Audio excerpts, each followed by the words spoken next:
మనకిచ్చిన శ్రేష్టమైన చక్కటి కృపను బట్టి త్రియేక దేవునికి వందనాలు తెలియజేసుకుంటూ ఉన్నాం. అదే రీతిగా చేరొచ్చిన మీ అందరికీ కూడా ప్రభువును రక్షకుడు యేసుక్రీస్తు యొక్క దివ్యమైన నామములు హృదయపూర్వకమైన వందనాలు తెలియజేసుకుంటున్నాం.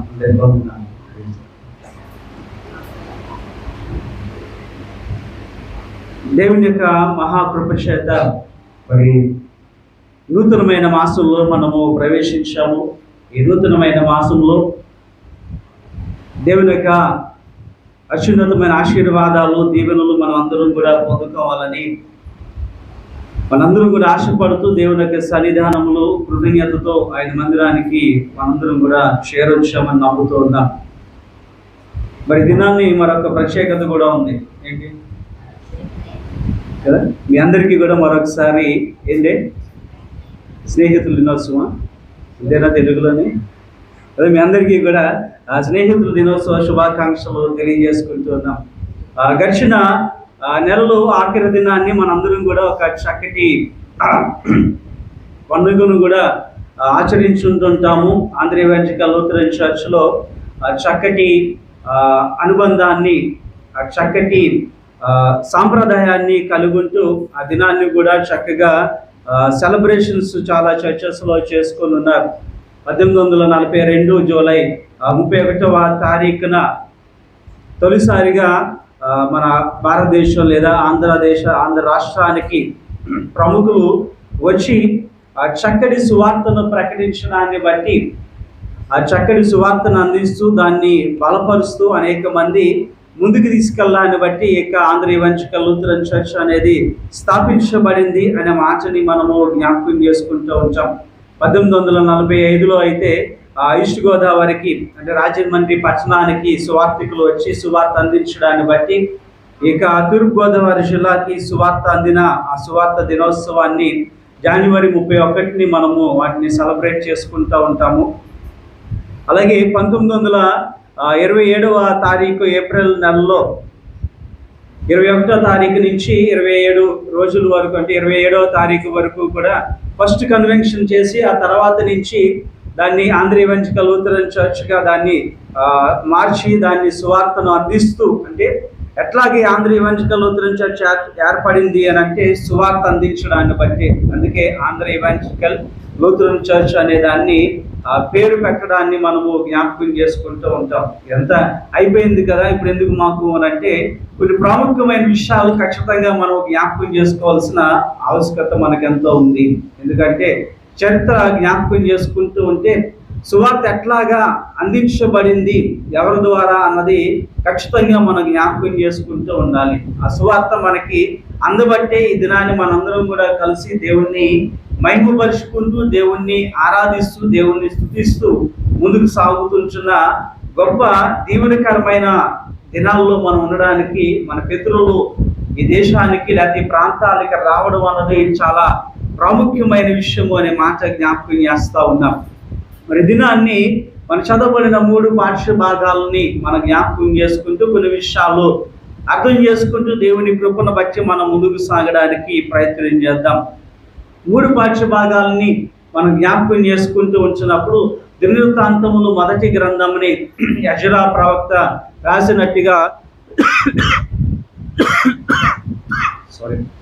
యెజరా ప్రవక్త రాసినట్టుగా 450-430 క్రీస్తు పూర్వం కాలములో రాయబడినట్టుగా మరి చరిత్రకారులు మనకి జ్ఞాపకం చేస్తూ ఉంటున్నారు.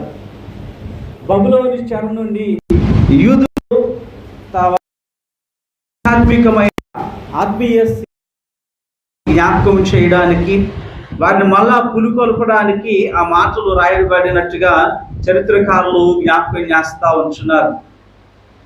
అదే రీతిగా దావీదు రాజు యొక్క ఆధ్యాత్మికమైన స్థితిని లేదా లేవీయులు చేయవలసిన కార్యాలను, దేవాలయంలో దేవుణ్ణి ఆరాధించడం అనే ఈ ప్రాముఖ్యమైన విషయాలన్నీ కూడా ఈ యొక్క దినవృత్తాంతములు మొదటి గ్రంథంలో మనం ఖచ్చితంగా జ్ఞాపకం చేసుకుంటూ ఉంటాం. ఈ దినాన్ని వాటిలో నుండి కొన్ని ప్రాముఖ్యమైన విషయాలు మనము చదవగా విన్నాం.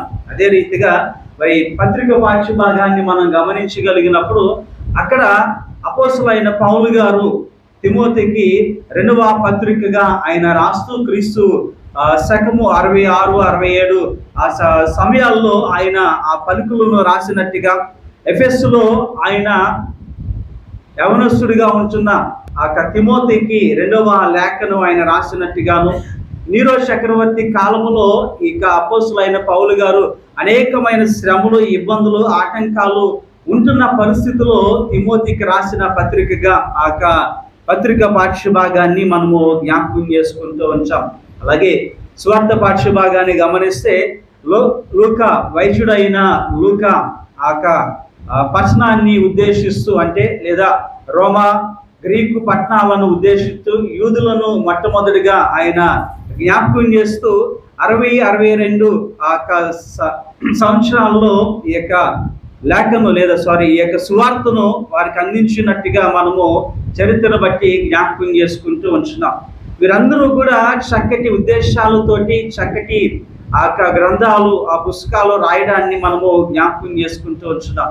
మరి దినాన్ని మనందరం కూడా వాటిని అన్నిటినీ జ్ఞాపకం చేసుకుంటూ వాటిలో ఉంటున్న సారాన్ని మనం అర్థం చేసుకుంటూ దేవుని మహాకృపను బట్టి ఇక ఉదయకాల సమయంలో దేవుని మాటలు మనం జాగ్రత్తగా జ్ఞాపకం చేసుకోవాలని, అర్థం చేసుకోవాలని, మాటలు మీరందరూ కూడా మీ హృదయాల్లో భద్రపరుచుకొని దూరంతల ఆశీర్వాదాలు పొందాలని ఈ మాటలు మీకు జ్ఞాపకం చేస్తూ ఉన్నాం. దేవుని యొక్క మహాకృప చేత మనందరం కూడా నూతన మాసంలో మనం ప్రవేశించాం. దాన్ని బట్టి దేవునికి మనం ఏం చేయాలి? ఖచ్చితంగా కృతజ్ఞతాస్తుతులు అనేది మనము ఖచ్చితంగా తెలియజేయాలి. ప్రభా, ఎన్ని నెలలు గతించిపోయినాయి? 7 నెలలు గతించి దేవునికి ఖచ్చితంగా మనం ఏం చేయాలి? కృతజ్ఞతాస్తుతులు చెల్లించాలి.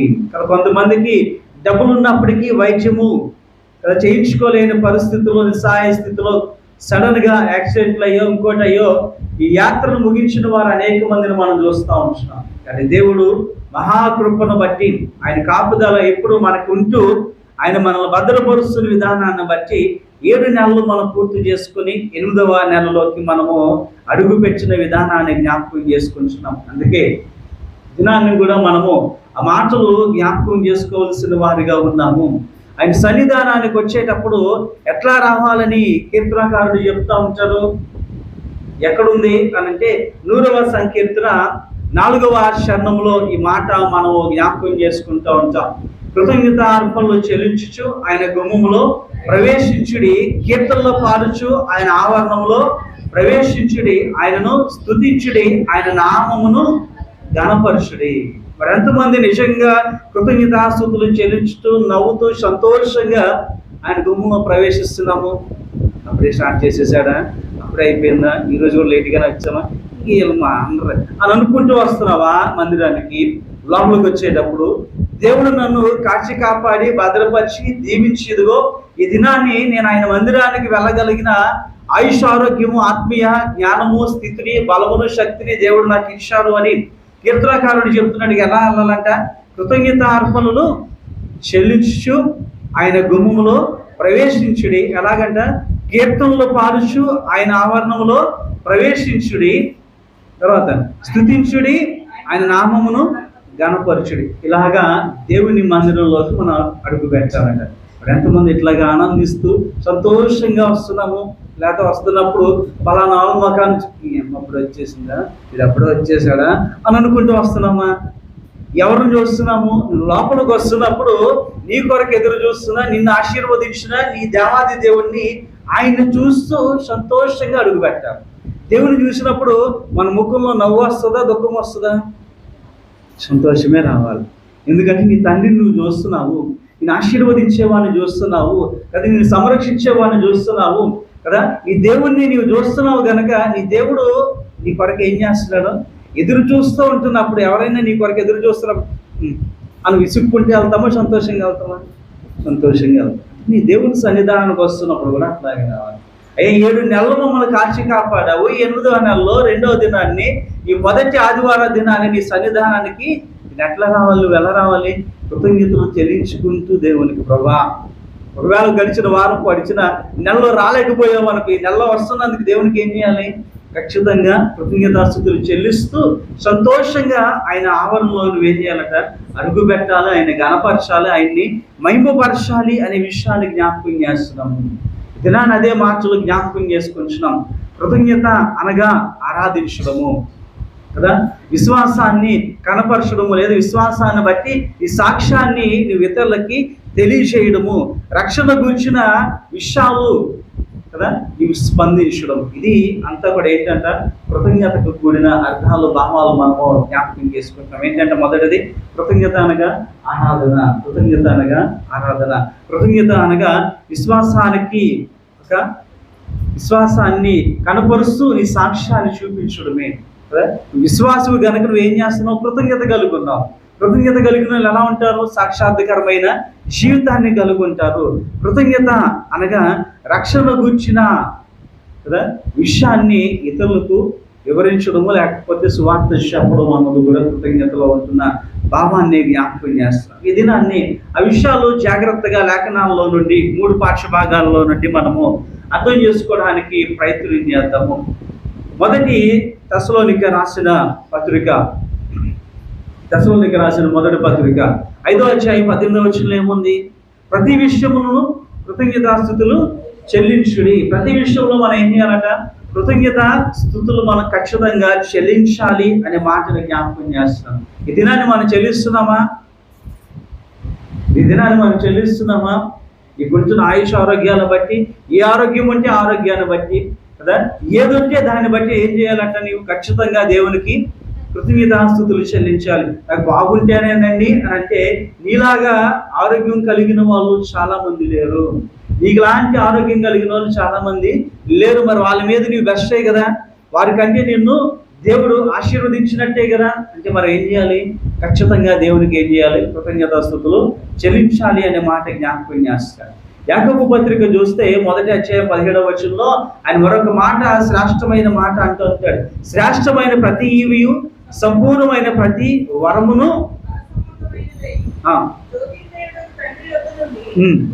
కదా, ఇవన్నీ మనకి ఎక్కడి నుంచి వస్తున్నాయి, దేవుడి నుంచే వస్తున్నాయి. దేవుడే మనకి ఇస్తున్నాడు, దేవుడే మనకి అన్ని అనుగ్రహిస్తున్నాడు. కనుక మనం ఏం చేయాలని, ఖచ్చితంగా ఆయనకి కృతజ్ఞతాస్తుతులు మనము చెల్లించాలి అనే మాటని ఈ దినాన్ని పరిశుద్ధాత్మ దేవుడు మరలా మనకి జ్ఞాపకం చేస్తా వచ్చినారు కదా. ఎలాంటి కృతజ్ఞత దేవునికి మనం చెల్లించాలి కదా, ఎలాంటి కృతజ్ఞత మనం దేవునికి చెల్లించాలి కదా, ఎలాంటి కృతజ్ఞత దేవునికి మనము చెల్లించాలి అనే విషయాన్ని వాక్యంలో నుండి దినాన్ని మనం జ్ఞాపకం చేసుకుంటూ దేవుడి మాటలు మనము ధ్యానించడానికి ముందుకు సాగుదాం కదా. ప్రభువు మొదట మనల్ని స్థిరపరచాలి. దేవుడు మనల్ని ఏం చేశారు, మొదట మనల్ని స్థిరపరిచారు. దాన్ని బట్టి ఖచ్చితంగా మనం ఏం చేయాలి, దేవునికి కృతజ్ఞతాస్తుతులు చెల్లించాలి కదా. ఈ కృతజ్ఞతాస్తుతులు చెల్లించే ఆ భాగ్యము దేవుడు మనకి దయచేస్తాడు. ఖచ్చితంగా వాటిని మనం ఏం చేయాలి, జ్ఞాపకం చేసుకోవాలి. ఈ కృతజ్ఞతాస్తుతులు ఎవరు తెలియజేస్తారు, దేవుడు సర్వభౌమత్వాన్ని ఎవరైతే గుర్తిస్తారో వారే దేవునికి ఏం చేస్తారట, కృతజ్ఞతాస్తుతులు చెల్లిస్తారు. ఈ దేవుడు ఏంటా అన్నది నువ్వు గుర్తించావా, ఆయన ఏంటా అన్నది గుర్తిస్తే ఖచ్చితంగా ఏం చేస్తావు, నువ్వు ఆయనకి కృతజ్ఞతాస్తుతులు చెల్లిస్తావు. ఆయన ఏంటా అన్నది నీకు తెలియదు అనుకో, అందరూ వచ్చారు నేనే వెళ్తున్నాను, సూర్యుడు నా కొరకే ఏమన్నా ప్రత్యేకంగా తూర్పును ఉదయిస్తున్నాడేంటి అంటున్న వాళ్ళందరి కొరకు కదా అనే ఉద్దేశం వస్తుంది. కానీ ఆయన నిన్ను ప్రేమిస్తున్నాడు అనే విషయాన్ని నువ్వు తెలుసుకోగలిగినప్పుడు, అందుకే జ్ఞాపకం చేస్తా అంటున్నాను, ఆయన యొక్క సార్వభౌమత్వాన్ని ఏం చేయాలంటే నువ్వు గుర్తించిన వారే దేవుడికి ఏం చేస్తారు, కృతజ్ఞతాస్తుతులు చెల్లించేవారుగా ఉంటారు. వారు మాత్రమే దేవునికి ఏం చేస్తారట, కృతజ్ఞతాస్తుతులు చెల్లిస్తారు అనే మాటని జ్ఞాపకం చేస్తా ఉంటున్నాను కదా. దేవుని యొక్క గొప్పతనాన్ని గురించిన తెలుసుకున్న వారే దేవుని ఏం చేస్తారు, దేవుణ్ణి మహిమపరుస్తారు, స్తుతిస్తారు అనే మాట చూస్తూ ఉంటున్నాం కదా. దావీదు దేవుని మందిరాన్ని గురించిన సమస్తము సమకూర్చాడు. దావీదు దేవుని మందిరానికి కావలసినవి సమస్తము సమకూర్చాడు. దినవృత్తాంతాల మొదటి గ్రంథం 29వ అధ్యాయము 11వ వచనం చూడండి. యెహోవా భూమి ఆకాశముల నుండి సమస్తమును నీ వశము, మహర్షమును, పరాక్రమమును, ప్రభావమును, తేజస్సును, ఘనతయు నీకే చెల్లుచున్నవి. యెహోవా రాజ్యము నీది, నీవు అందరి మీదను నిన్ను అధిపతిగా హెచ్చించుకొని ఉన్నావు. ఐశ్వర్యమును గొప్పతనమును నీ వలన కలుగును. నీవు సమస్తమును ఏలువాడువు. బలమును పరాక్రమమును ఈ దానములు హెచ్చించువాడును, అందరికీ బలమిచ్చువాడును నీవే. కానీ దావీదు ఏమంటున్నాడు?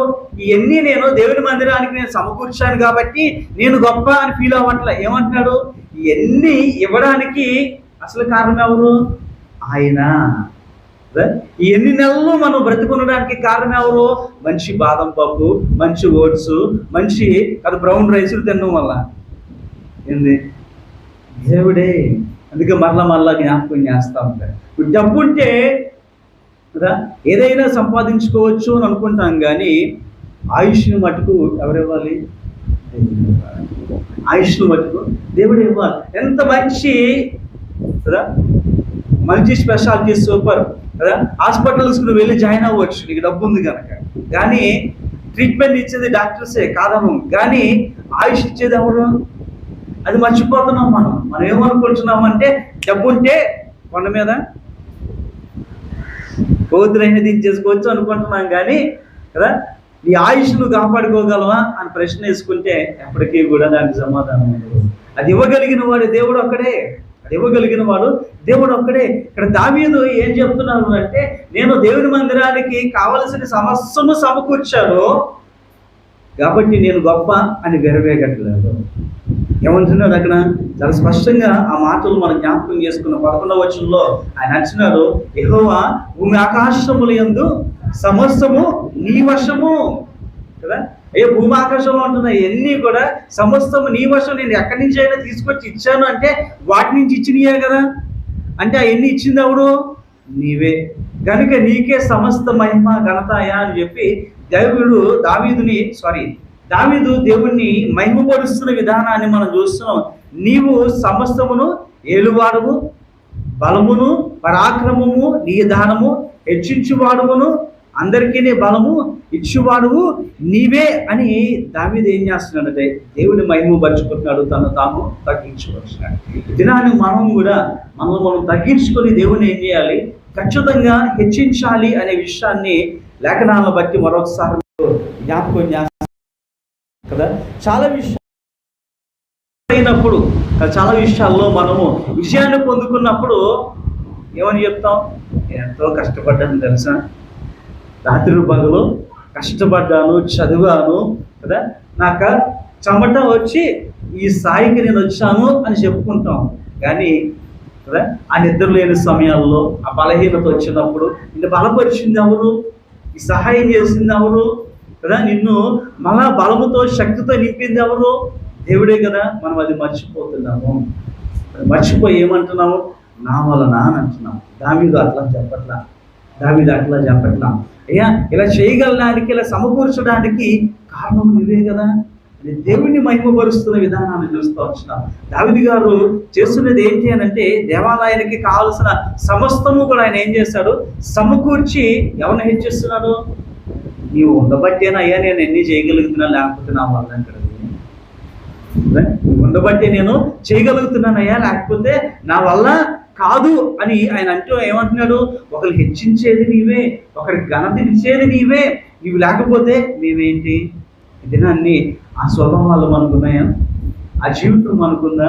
అట్లాగే మనం ఆలోచించగలుగుతున్నామా? అలా దేవునికి మనము కృతజ్ఞతాస్తుతులు చెల్లించగలుగుతున్నామా అనే ప్రశ్న ఖచ్చితంగా మనం అందరం కూడా వేసుకోవాలి. ఆ 10వ వచనంలో అంటాడు కదా, రాజు అయిన దావీదు నాకు బహుగా సంతోషపడి సమాజము పూర్ణముగా ఉండగా యెహోవా ఇట్లు స్తోత్రము చెల్లించును కదా. వాళ్ళందరూ ఉంటున్నప్పుడు దావీదు ఏం చేస్తున్నాడట? దేవునికి చక్కగా స్తోత్రాలు తెలియజేస్తున్నాడు. మనమేమనుకుంటాము? ఈడేం కాదట, అంతా దేవుడు చేశాడట అని అనుకుంటారేమో అని మనం ఏం చేస్తాం? అప్పుడు చెప్పం. నా మనసులో అనుకుంటే కాదేంటి, బయటికి చెప్పాలా? చెప్పండి. చాలా మందికి ఉండే ఆలోచన, లోపల ఆరాధిస్తే కాదా బయటికే చెప్పాలా, బయటికే అనాలా? అంటే హృదయపూర్వకంగా ఆరాధించేటప్పుడు ఏమవుతుంది? లోపల నొక్కేద్దాం అనుకున్నా అవుతుంది. అర్థమవుతుందా? ఆటోమేటిక్గా సంతోషం వస్తుంది, ఆటోమేటిక్గా స్వరము బయటకు వస్తుంది. దావీదు అక్కడ అలాగే చేస్తున్నాడు, మనపూర్వకంగా దేవుడిని ఆరాధిస్తున్నాడు. వాళ్ళందరూ ప్రజలు చూసి అబ్బా దావీదు అంత గొప్పడండి, ఎన్ని ఇచ్చేసాడని ఒకవేళ వాళ్ళందరూ అనుకుంటుందా? వాళ్ళందరి ముందు ఏం చెప్తున్నాడు? నా వల్ల కాదయ్యా ఇది, ఆయన లేకపోతే నేను జీరో. ఈ జీరో పక్కన ఆయన ఉండి ముందు నిల్చోబట్టి ఈ జీరోకి ఏమొచ్చింది? వాల్యూ వచ్చి 10 వచ్చింది. ఈ పక్కన ఎన్ని జీరోలు ఉన్నా ఈ ముందు 1 రావడాన్ని బట్టే దీని సంఖ్య పెరుగుతూ వచ్చింది. దాని వాల్యూ రావడానికి కారణం ఏంటి? ఈ జీరోకి ముందు ఎవరున్నారు? ఆయన ఉన్నారు. దావీదు దేవుణ్ణి కృతజ్ఞతాస్తుతులు చెల్లిస్తూ దేవుణ్ణి మహిమపరచడాన్ని మనం జ్ఞాపకం చేసుకుంటున్నాం. అందుకే ఆయన అంటున్నాడు 13వ వచనంలో, మా దేవా మేము నీకు కృతజ్ఞతాస్తుతులు చెల్లించుచున్నాము కదా. మా దేవా మేము నీకు ఏం చెల్లించేస్తున్నాము? కృతజ్ఞతాస్తుతులు చెల్లించేస్తున్నాము అని దేవుని మాటను ఆయన అక్కడ జ్ఞాపకం చేస్తున్నాం కదా. మనం దేవునికి కృతజ్ఞతాస్తుతులు చెల్లించాలి. మన దేవుని చేసిన కార్యములను బట్టి మనం ఏం చేయాలంట? గర్వించకూడదు. దేవుడు మన ద్వారా చేయించుకున్నాడు. ఆ మహిమ ఘనత ఎవరికి ఇవ్వాలి? ఆయనకే ఇవ్వాలి. కేవలం సాధనమే. గడిచిన దినాలు కూడా జ్ఞాపకం చేసుకున్నాము. గడిచిన ముందు శుక్రవారమే బుధవారం ఎప్పుడు అనుకుంటే చెప్పాను మీకు. ఆయన పరమ కుమ్మరి, ఆయన చేతిలో మనము చికట మందుగా ఉన్నాము. ఆయనకి మనం సమర్పించేసుకుంటే పరమ కుమ్మరి కనుక ఆయన ఏం చేస్తాడట? మనల్ని మంచి పాత్రగా తయారు చేసుకుంటాడు. మంచి పాత్రగా తయారు చేసుకుంటాడు. ఆ మంచి పాత్రగా తయారు చేసుకొని ఆ పాత్ర ద్వారా ఆయన ఏం చేస్తున్నాడు? నిన్ను ఉపయోగించుకుంటూ ఆయా కార్యాలు చేసుకుంటున్నాడు. చేస్తున్నావు కాబట్టి నీవు గొప్ప, దేవుని గొప్ప, ఆయన గొప్ప. కానీ మనమే వీలవుతాం? నేను చేస్తున్నాను, నేను చెప్తున్నాను, నేను అంటున్నాను అనే జీవితాలు మనలో ఉండకూడదు అనే మాట జ్ఞాపకం చేస్తున్నాను. దావీదు గారు అదే చేస్తున్నారు. ఈరోజు మనం కూడా క్రీస్తు యొక్క సార్వభౌమత్వాన్ని గుర్తించిన వారిగా ఆయన ఏం చేయాలి? మనం గణపరచాలి, ఆయన్ని గణపరచాలి, ఆయన కృతజ్ఞతాస్తుతులు చెల్లించాలి. అలా గుర్తించే వారిగా మనం ఉండాలి. దేవుని గుర్తించి మనం దేవునికి ఏం చేయాలి? కృతజ్ఞతాస్తుతులు చెల్లించాలి అనే మాట జ్ఞాపకం చేస్తాం. కీర్తనకారుడు అంటారు 24వ సంకీర్తన మొదటి చరణాన్ని చూస్తే, 24వ సంకీర్తన మొదటి చరణము, భూమియు దాని సంపూర్ణతయు యెహోవాయే కదా. ఏంటంట? భూమియు దాని సంపూర్ణతయు లోకము యెహోవాయే. గనుక మనం ఏం చేయాలి? ఆయనకే. మన గొప్ప ఏమీ లేదు, అన్నీ ఆయన సమకూర్చి పెడితే వాటి నుండే మనం చేస్తున్నాం, వాటి నుండే మనము చేస్తున్నాం. చాలాసార్లు మీకు చుట్టూ దేవుడు నాకు ఇంత భద్రత ఇచ్చారా, ఈ చుట్టూవే దేవుడు పెట్టాడు, దీన్ని ఉపయోగించుకుంటే మనకి అంత సక్సెస్సే అని ఎప్పుడు వస్తుంది? గర్వం లేనప్పుడు కదా. దేవుడిచ్చిన కళ్ళతో చూస్తే కనిపిస్తుంది. దేవుడిచ్చిన కళ్ళతో చూస్తే ఉద్దేశం ముందు కనుక ఆ మందిరానికి సమకూర్చవలసిన అన్ని సమకూర్చాక ఆయన అంటున్నాడు, అయ్యా మంచిగా హెచ్చించాలంటే, ఒక మంచికి అది ఘనత రావాలి అని అంటే నువ్వే కదా, నువ్వు లేకపోతే మేము ఎక్కడయ్యా? నీ ఎన్ని ఇచ్చాను అని అంటే నేను కాదయ్యా. జ్ఞానం ఉంది, చేశాను నిజమే, ఆ జ్ఞానం ఎవరు ఇచ్చాడు? నువ్వు ఇచ్చిందే కదా. ఆరోగ్యం ఇచ్చింది నువ్వే కదా అని దేవుడిని మహిమపరుస్తూ ఉంటాడు. దినాన్ని మనం కూడా అట్లాగా దేవుని మహిమపరచాలి. మొదటి విషయం ఏంటంటే కదా, మనము కదా ఏ కార్యములు చేసినప్పటికీ దేవునికి ఏం చేయాలి? ఖచ్చితంగా కృతజ్ఞతాస్తుతులు చెల్లించాలి. రెండవది, శ్రమలో మనం దేవునికి కృతజ్ఞతాస్తుతులు చెల్లించాలి. శ్రమలో మనం దేవునికి ఏం చేయాలట? కృతజ్ఞతాస్తుతులు చెల్లించాలి. శ్రమ అనేది చాలా భయంకరమైనది. శ్రమ అనేది చాలా భయంకరమైనది. ఆ భయంకరమైన పరిస్థితుల్లో కూడా మనం ఏం చేయాలంటే దేవునికి కృతజ్ఞతాస్తుతులు చెల్లించాలి. అలా చెల్లించినోడు ఎవరిని ఉన్నారా అని అనగానే మనకి మొట్టమొదటి గుర్తొచ్చేసేది ఎవరు? మాకెవరు గుర్తురారు, ఎందుకంటే మేమే వాళ్ళందరికన్నా గొప్ప వాళ్ళని వీలైపోతూ ఉంటాం. ఇక మళ్ళీ ఇంకోటి వేరే వాడిని గుర్తు చేసుకుంటాం ఏంటి కదా. మనందరికీ క్రైస్తవులుగా ఉంటుంది వాళ్ళకి గుర్తొచ్చేది ఎవరంటే మొట్టమొదటిగా యోబు గారినే గుర్తు చేసుకుంటాం. యోబు గారినే గుర్తు చేసుకుంటాం. ఎందుకు అంటే ఆయన చక్కటి మాటలు చాలా చక్కగా ఆయన అంటూ ఉన్నాడు. ఆయన జీవితాన్ని ఆయన గమనిస్తూ ఆయన చెప్పిన మంచి మాటలు మనము అనుభవించాలి. దినాన్ని ఖచ్చితంగా జ్ఞాపకం చేసుకోవాలి. దేవుడి దగ్గర నుంచి నేను మేలు అనుభవించడానికే అర్హున్నా, కీడు అనుభవించడానికి నేను అర్హును కదా అని గొప్ప స్టేట్మెంట్ ఇచ్చింది ఆయన ఒక్కడ కదా. మనమే ఫీల్ అవుతాం, దేవుడు అని నాకండి అన్నీ ఇలాగే పెట్టాలి తప్ప ఇలా పెట్టకూడదండి అంటాం మనం. అవును కదా. దేవుడు అంటే ఏం చేయాలి? ఆశీర్వదించేవాడిగానే ఉండాలి. ఇలా తిప్పేస్తే ఇంకేముంది? ఏం రావు మనకి. ఇదే ఇస్తాడా దేవుడు? దేవుడా ఇది కూడా దేవుడి నుంచి పొందుకోవాలి, ఇది పొందుకోవాలి, ఇది పొందుకోవాలి. ఆ అర్హత మనకు ఉంది. అది ఇవ్వగలిగినోడే దేవుడు. అంటే అమ్మ ఎప్పుడు పెడతాదా? ఎప్పుడు తిట్టలేదా నిన్ను? అమ్మ తిట్టిందని చెప్పి ఎప్పుడు అన్నం మానేలేదా? కోపగించలేదా? మరి అప్పుడు ఏమనాలి? అప్పుడు దేవుని దగ్గర నుంచి రెండు ఎక్స్పెక్ట్ చేయాలి. యోబు అదే చెప్తున్నాడు. ఎప్పుడు చెప్తున్నాడు ఈ మాటలు? శ్రమలో, ఇబ్బందులు, అదే కష్టంలో ఉంటున్నప్పుడు తన చుట్టూ ఉంటున్న స్నేహితులు వచ్చి అది ఇది అని చెప్తా ఉంటే వాళ్ళకి చెప్తున్నాడు ఏమని? తన భార్య గురించి అక్కడ చెప్తూ అంటాడు, దేవుడి వలన మనం ఏం చేయాలి కదా? కీడు అనుభవించడానికి మనము సరిపోమా? దానికి కూడా సరిపోమా కదా? యెహోవా ఇచ్చును, యెహోవా తీసుకును అని గొప్ప స్టేట్మెంట్ ఇచ్చింది కూడా ఆయన ఎప్పుడు ఇచ్చాడు? అంతా బాగునిపోయిన తర్వాత చివరి అధ్యాయంలో రెండంతల ఆశీర్వాదాలు పొందేసుకున్నాక చెప్పిన స్టేట్మెంట్ కాదు. శ్రమల్లో ఉంటున్నప్పుడు. అందుకన్నా శ్రమలు అనేది బహు భయంకరమైనది. శ్రమ అనేది బహు భయంకరమైనది. ఆ బహు భయంకరమైన పరిస్థితుల్లో నువ్వేం చేయాలంటే దేవునికి కృతజ్ఞతాస్తుతులు చెల్లించాలి. అది చెల్లించగలమా? అర్థమవుతుందా? అందుకే జ్ఞాపకం చేస్తున్నాడు దేవుడి దాన్ని ఆ మాటలు కదా. దేవునిగా భక్తుడు అంటున్నాడు, శోధన తర్వాత మనము సువర్ణం వలె నేను మార్చబడ్డానయ్యా. ఈ మాటలో కూడా పౌలు గారు యోబు గారు చెప్తున్న మాటలే కదా, పెద్దలు చెప్పిన మాటలు. అయ్యా మనం ఎప్పుడైతే శ్రమలు అనుభవిస్తామో ఆ శ్రమల తర్వాత మనం ఏమైనా అయిపోతామంట? సువర్ణం వలె మార్చబడతాము. ఆ పైన ఉంటున్న అదే ఇబ్బంది అంతా పోతుంది. ఆ పాత గొలుసు అయినా ఎలా అయిపోతుంది అంటే మళ్ళా అగ్నిలో కాల్చబడి శుద్ధి చేయబడితే కొత్త దానిలా మెరిసిపోతాము. ఈ శ్రమంలో వచ్చినాయి అంటే కూడా నువ్వేమని అర్థం చేసుకోవాలి? నువ్వు ఎలా మారబోతున్నావట? సువర్ణం వలె మారబోతున్నావు అని తెలుసుకొని అర్థం చేసుకొని ఏం చేయాలి? దేవునికి ఆ శ్రమలో కృతజ్ఞతాస్తుతులు దేవునికి తెలియచేయాలి అనే మాటని ఈ దినాన్ని మరొకసారి మనకి జ్ఞాపకం చేస్తూ ఉంటున్నాడు. పౌలు గారి యొక్క జీవితాన్ని మనం జ్ఞాపకం చేసుకుంటున్నప్పుడు పత్రిక పాఠ్యభాగంలో ఆ మాటలు మనం చూస్తూ ఉంటాం. పౌలు గారి జీవితాన్ని జ్ఞాపకం చేసుకుంటూ నీరో చక్రవర్తి కాలంలో ఆయన అనేకమైన శ్రమలు అనుభవిస్తూ ఉన్నాడు. నీరో చక్రవర్తి కాలంలో ఆయన ఆ చక్రవర్తి ద్వారా అనేకమైన శ్రమలు అనుభవిస్తూ ఉంటున్నప్పుడు మరణానికి సమీపంగా ఉంటున్నప్పుడు పౌలు గారు తన ఆత్మీయ కుమారుడైన తిమోతికి ఆ 2వ లేఖని రాయడమే ఆ తిమోతికి రాసిన 2వ పత్రిక మనం జ్ఞాపకం చేసుకుంటున్నాం. మనందరం కూడా చదువుకున్నాం. 3వ వచనం నుండి 14వ వచనం వరకు చక్కగా చదవబడినప్పుడు మనం విన్నాం. దాంట్లో చూస్తున్నాము 3వ వచనంలో అంటున్నాడు, నా ప్రార్థన యందు ఎడతెగక నిన్ను జ్ఞాపకం చేసుకొని నీ కన్నీళ్లను కలుసుకొని నాకు సంపూర్ణ ఆనందం కలుగుటకే నిన్ను చూడవాలని రేం పగులు అపేక్షించు నీ యందున్న నిష్కపటమైన విశ్వాసమును జ్ఞాపకము చేసుకొని నా పిత్రాచార ప్రకారము నిర్మలమైన మనశ్శాంతితో నిన్ను సేవించున్న దేవుని ఎడల కృతజ్ఞుడై ఉన్నాను. నిన్ను బట్టి దేవునికి నేను ఏం చేస్తున్నానో మనం ఎవరన్నా చెప్తాం అలాగా? వాళ్ళని బట్టి నేను ఎందుకు దేవుని చూపించాలి? అందుకే నాకేమైనా చేస్తే నాకేమన్నా అయితే మాకు కదా అర్థమవుతుందా? వాళ్ళ ఊరికినే భక్తులు అయిపోతారు. వాళ్ళ ఊరికినే మనకి మాదిరికరమైన మనుషులుగా వాళ్ళు మారిపోలేదు. వారు ఆత్మీయ కుమారుడైన తిమోతిని బట్టి కూడా దేవునికి ఏం చేస్తున్నాడు? మనం చేస్తామా?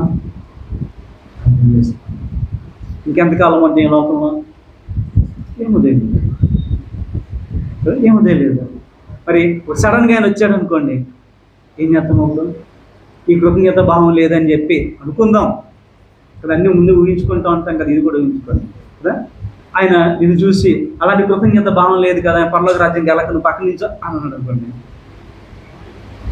ఈ చర్చలో ఉంటే తెల్ల బట్టలు వేసుకొస్తే సిద్ధపడి వస్తే కమ్యూని తీసుకోవడానికి వస్తే నువ్వు పక్కన ఉందంటవా? చెప్పండి. దేవుడిని పై రూపాన్ని చూస్తాడు, లోపల చూస్తాడు కదా. నీ బుద్ధులు నీ జ్ఞానం వీటినే కదా దేవుడు చూసేది కదా. మనమే చెప్తూ ఉంటాం కదా, దేవుడు అందుకు గొప్పోడండి. దావీదుని ఎన్నుకుంటున్నప్పుడు వాళ్ళందరినీ మానేసుకొని స్నానం లేకుండా సింపుల్ బట్టలు వేసుకొని మురికి బట్టలు వేసుకొని సొంట కంపుకుంటున్నా దావీదుని ఎన్నుకున్నవాడు కదా. మరి ఇప్పుడు ఎవరిని ఎన్నుకోవాలి? మనన్న బయట వాళ్ళ ఏ లక్షణాలు ఉంటున్నాం వాళ్ళని ఆయన ఆశిస్తున్న గుణలక్షణాలు నీలో ఉంటే ఖచ్చితంగా అది లేకపోతే అలంకారంతో మనం ఉన్నాం అనుకోండి, మనం ఏమవుతాం?